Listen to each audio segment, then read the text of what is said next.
भक्त भी ज्ञान लेते हैं, मगर ज्ञान का लक्ष्य प्रेम है, इसलिए वो भी भक्ति का एक अंग बन जाता है। तो वहाँ पे हम सब जानते हैं, ट्रैवल किया, कई लोगों से मिला है, तो वहाँ पे जितने भी रसिक भक्त हैं, अंत उनका लड़की के साथ ही होता है। प्रभु जी बिना सिद्धांत समझे क्या हम भगवान के पास नहीं जा सकते? वेल आंसर है, नहीं जा सकते। सिंपल सी बात है।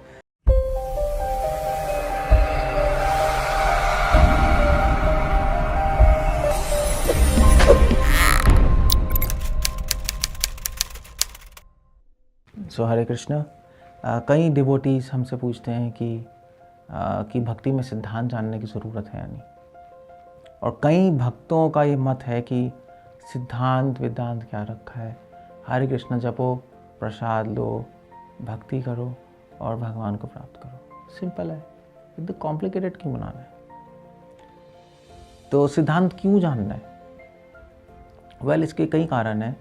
एक कारण तो सबसे इम्पोर्टेंट कारण ये है कि अगर किसी ने श्रील प्रभुपाद की किताबें पढ़ी हैं तो प्रभुपाद ने कई बार अपनी किताबों में और लेटर्स में लिखा है कि understand this Krishna conscious philosophy, Krishna conscious philosophy समझने की कोशिश करो। और वैसे भी श्रील प्रभुपाद का जुड़ने का मतलब है प्रचार, क्योंकि श्रील प्रभुपाद का जुड़ना और प्रचार नहीं करना वो तो एक सेंस में श्रील प्रभुपाद का आप अनुयायी बन ही नहीं सकते। तो प्रचार करने के लिए आपको सिद्धांत पता होना चाहिए, नॉलेज होनी चाहिए, वरना आप लोगों को क्या बताओगे? लोगों को ये बताओगे बस चाहे जब करो हरे कृष्ण और सब अच्छा हो जाएगा, कोई मानेगा ही नहीं। ये तो एज ऑफ लॉजिक है, आपको समझाना पड़ेगा अच्छी तरह लॉजिक से, उसके लिए आपको फिलॉसफी पता होनी चाहिए। और तीसरी बात ये भी है कि और इसीलिए इनफैक्ट इसलिए नरोत्तम दास ठाकुर, श्रीनिवासाचार्य, श्यामानंद पंडित, ये लोग महान भक्त हैं, बचपन से ही महान भक्त हैं। इनफैक्ट महान तो कम छोटा शब्द है, लोग बचपन से ही मुक्त जीव हैं। इन तीनों को भी इनके गुरुओं ने जीवा गोस्वामी के पास भेजा, जिन्होंने स्कूल खोला था सिद्धांत समझाने के लिए, कि तुम सिद्धांत समझो और फिर तुम प्रचार कर पाओगे। तो इसलिए सिद्धांत समझना बहुत ज़रूरी है, और इनफैक्ट इसलिए भी है क्योंकि सिद्धांत के बिना तो हम एक भावुक व्यक्ति बन जाएंगे, और हम ये भी नहीं पहचान पाएंगे हम माया में नहीं हैं, क्योंकि भाई भक्ति का रास्ता आसान तो नहीं होता। और कई सन्यासी, बड़े बड़े सन्यासी भी गिर गए और गलत सिद्धांतों में घुस गए, डिविएट हो गए। वो सन्यासी तो उनको तो क्यों भक्ति से अलग हो गए? क्योंकि उन्होंने सिद्धांत नहीं समझना था। महाप्रभु ने बोला है चैतन्य चरितामृत में, सिद्धांत बोलिया चित्ते ना करा आलस, यह लागे कृष्णा सुदृढ़ मानस। चैतन्य महाप्रभु का आदेश है, सिद्धांत समझने में आलस मत करो, क्योंकि इससे मन भगवान में सुदृढ़ रूप से लगेगा। क्यों लगेगा सुदृढ़ रूप से? क्योंकि हमारे माइंड में संशय आते हैं, कहीं डाउट्स तो आते ही रहते हैं।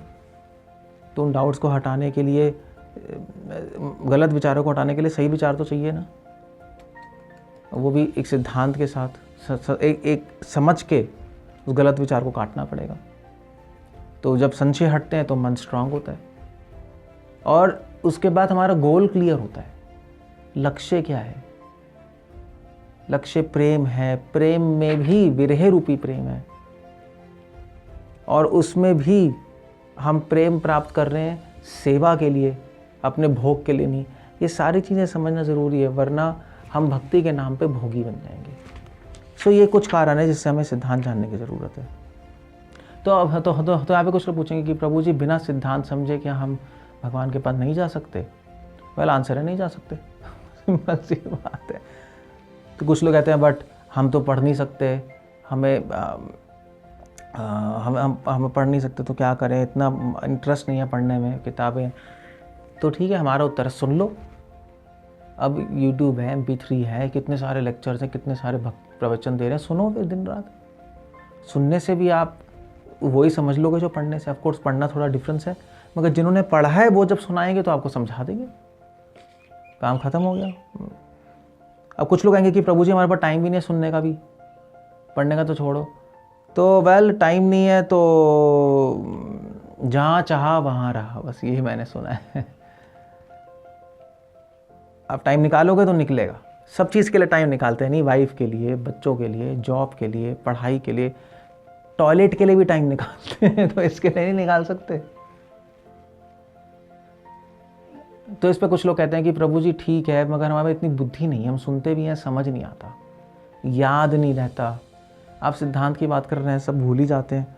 तो वेल, हमारा उत्तर है इसमें, बार बार सुनो।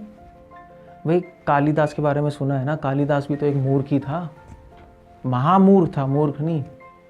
जिस पेड़ की टहनी पे बैठा था उसी को काट रहा था, और काली की कृपा से बहुत विद्वान बन गया वो।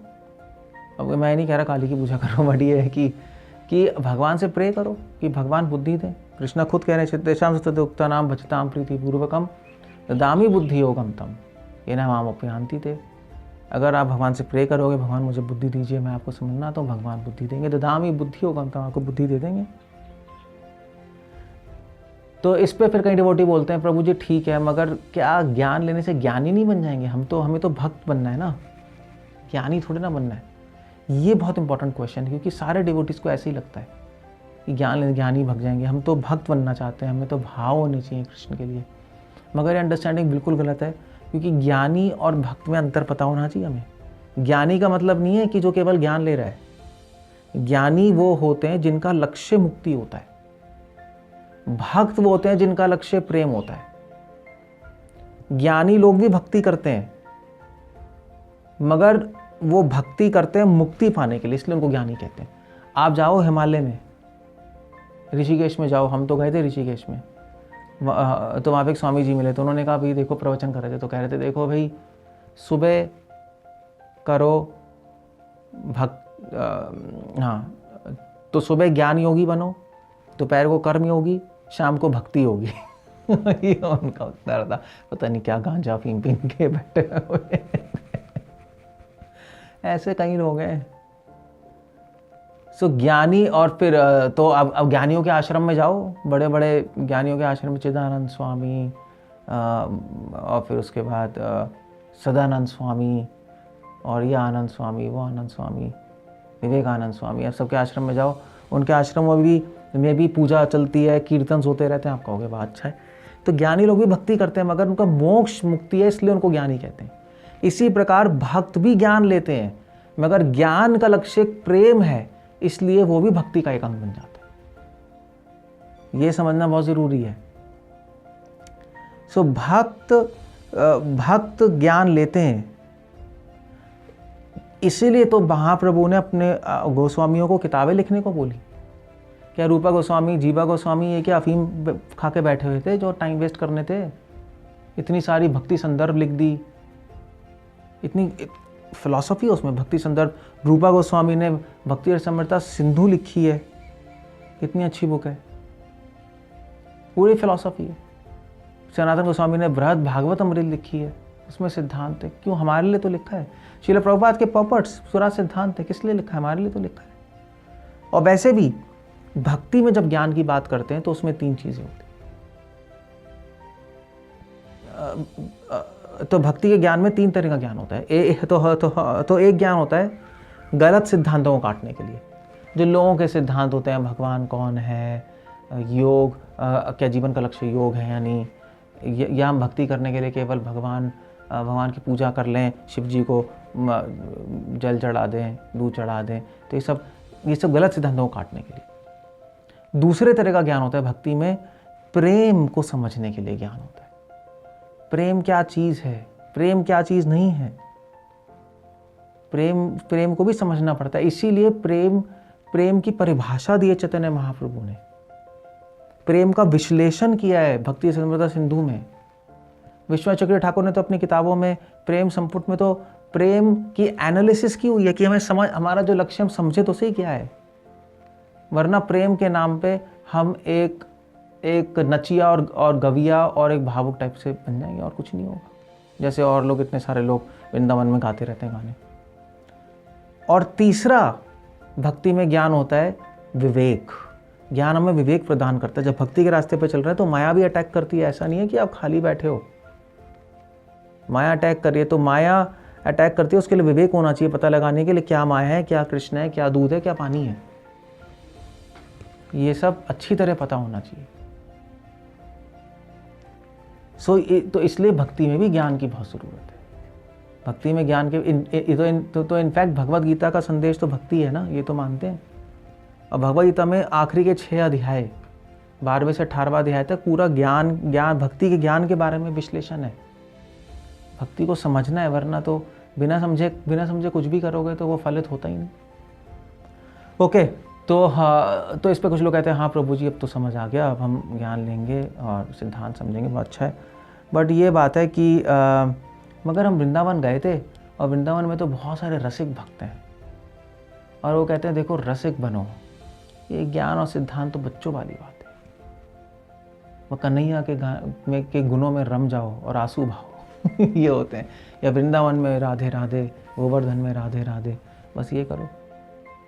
तो ज्ञान और सिद्धांत क्या लगा रखा है। मगर ये भी कहना बिल्कुल बेवकूफ़ी होगी, क्योंकि पहली बात है कि रसिक का मतलब होता है जो रस पीता है। रस पिबतम भागवतम रसमालयम, जो रस का अनुभव कर रहा है। अब रस क्या है?